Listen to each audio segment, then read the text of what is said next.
Hi guys! Today I'm going to talk about my March and April reads. So I read 5 books in March and also 5 books in April, which makes a total of 10 books I'm gonna kind of talk about in this video. I'm not gonna go in depth with every book. Oh, I just remembered, I also DNF'd a book just this morning because I realized I wasn't enjoying anything. So I'm gonna start off with that one, and that was Six of Hearts by L.H. Causeway, I think. And this is a new adult book about this guy who's an illusionist. I got 24% into this book. I didn't like the writing, I didn't like the characters, I didn't care for the story, so I'm not finishing that one. For the books that I did read, I'm gonna start from the lowest rating to my highest rating. And in March, I actually read a book that I gave no rating to, even though I finished it, but I didn't feel comfortable giving it a rating, and that was One Last Song by S.K. Falls. Then I had quite a few 3-star reads, starting off with Royally Screwed by Emma Chase, Girl Hearts Girl by Lucy Sutcliffe, Rocket Romance by Sophia Chester, which I gave 3.5 stars, On the Edge of Gone by Corinne Duivis, which I also gave 3.5 stars, a few 4-star reads, The Wrath and the Dawn by Renee Ahdieh, Nujeen by Nujeen Mustafa and Christina Lamb, Winter by Marissa Meyer, and Alex Approximately by Jen Bennett. And then I had one 5-star read, and that was Lair of Dreams by Libba Bray. All these books will be linked down below, along with my Goodreads reviews if I left one, since I'm not going to talk about all of these books.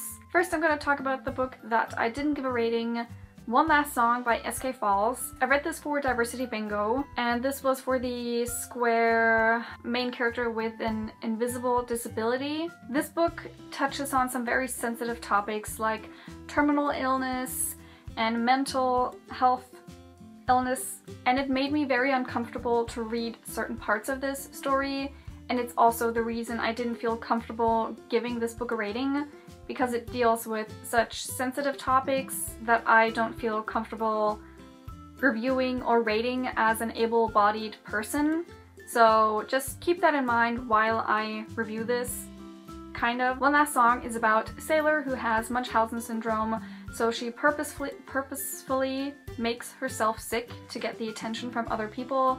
In this case, she wants her mom's attention, so she will go through various ordeals to physically make her body sick. The way she did certain things, it is described what she does to her body, which made me feel very uncomfortable. For example, she uses needles to do certain things, so if you're triggered by that stuff, be aware of that if you do want to read that. And then Sailor, she starts this, I can't quite remember if it was an internship or something similar at a hospital. She's in charge of like prepping for support groups. She'll like put out snacks and drinks and just be a help to the people doing those support groups. And then one day she lands in this support group for terminal illnesses, and she lies about having a terminal illness because she wants to like be part of that group. That lie is what I really didn't like about this book. It just made me dislike Sailor as a main character,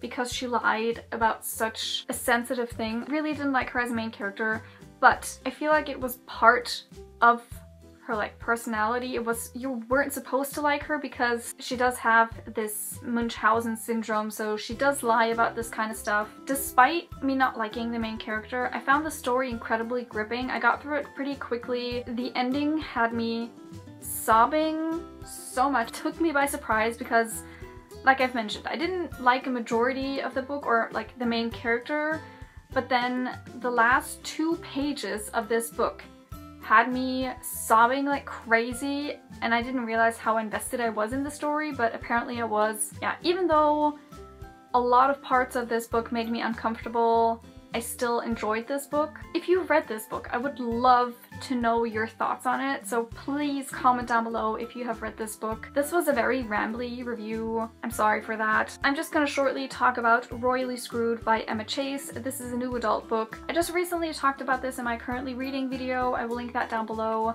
This is about Nicholas, who is Prince of Wesconia, something like that. It's a fictional country, and he is a prince of this country, and his parents are dead.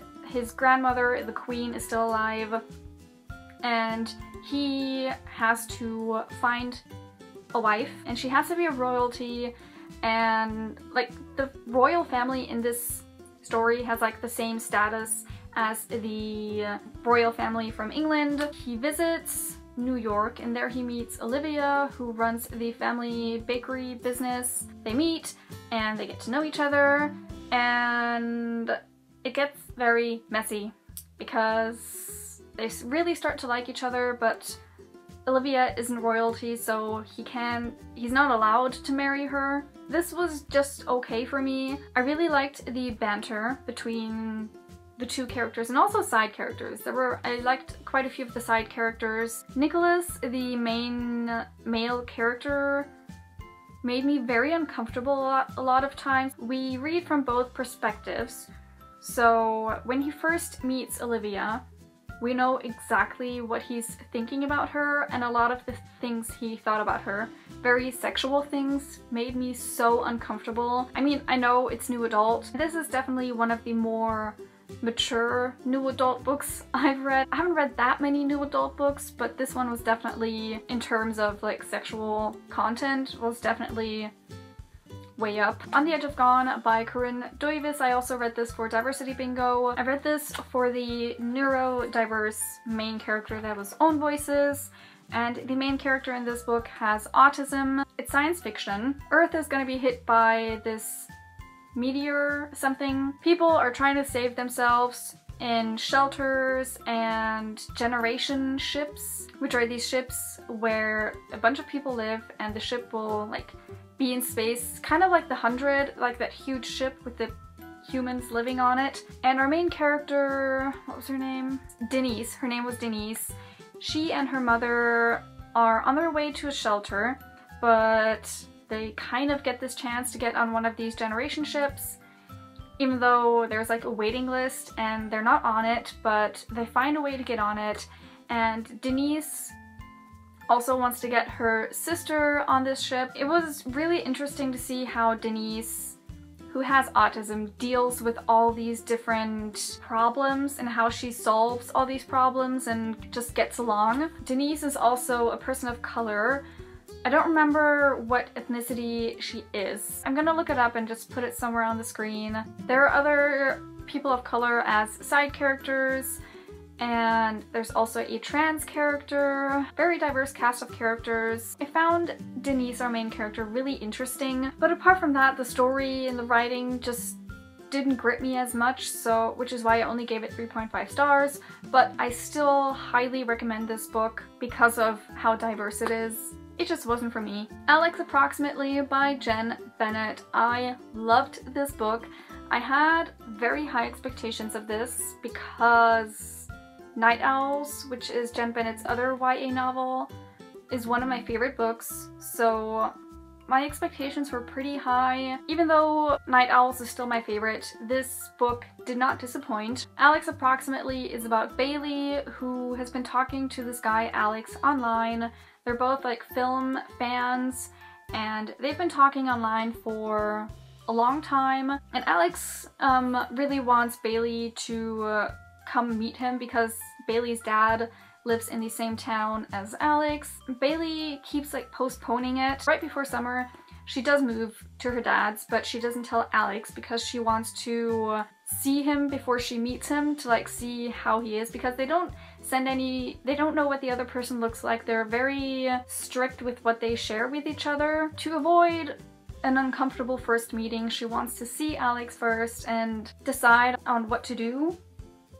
I hope that made sense. Yeah, and then she meets this guy called, what was his name? Porter. His name was Porter. She meets Porter and gets distracted by him, and she kind of forgets to look for Alex. This was a very cute story. The dialogue and the banter was perfect. Jenn Bennett is so good at writing funny but also meaningful dialogue, and the banter between the characters is amazing. The story is slightly predictable, but still very enjoyable. At least I found it that way, and I'm pretty sure it was supposed to be kind of predictable. The cast is very diverse. Let me get my Goodreads review because I listed all the diverse aspects of this. I don't know if it's good representation because I can't speak for these marginalized groups, but we have a Polynesian, is that how you pronounce it? I'm so bad at pronouncing things. A Polynesian Chinese love interest, a black side main character, I'm pretty sure she was Nigerian. We have an amputee side character and a disabled side character. I definitely recommend this book along with Jen Bennett's other book, Night Owls. Lastly, I will shortly talk about A Layer of Dreams by Libba Bray. I gave this 5 stars. I probably would have more to say about this if I had talked about it sooner, but by now it's been like almost 2 months since I've read this, so I don't remember specifics, but from what I can gather from my notes, obviously I really enjoyed this book. I gave it 5 stars. I listened to the audiobook, which I highly recommend for the Diviners series. The narrator does such a fantastic job at giving each character their own voice. I love the characters in this series, especially Sam and Evie. I love them so much. Especially in this book, they had me swooning like crazy. I listened to a lot of this on my way to work, like on my car drives, and I don't even want to know what people thought of me when they saw me reacting to certain things in this book, because at one point I was literally screaming in my car. I really enjoyed the friendship between Ling and Henry, and I really liked that there was a lot of focus on these two in this entire book. If you don't know about the Diviners, basically there's this group of people that have the supernatural powers, and they're called the Diviners. And our main character, Evie, she moves to New York to live with her uncle, and in the first book there's this murder mystery that she helps to solve, and her diviner power is that when she touches an object, she can see its past, like from the person it belonged to. She can see the past of that person and the object.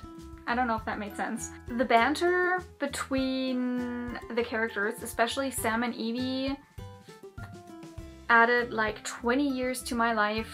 I love them two so much, and the banter was fantastic. And the ending had me mind blown and left me with so many more questions. I really need the next book. So those were the books that I read in March and April. I'm very sorry if this wrap-up was like all over the place. I feel like I'm really out of touch with filming and everything. If you've read any of the books that I mentioned in this video, tell me about your thoughts down below in the comments. And that was it for this video, and I will see you next time. Bye!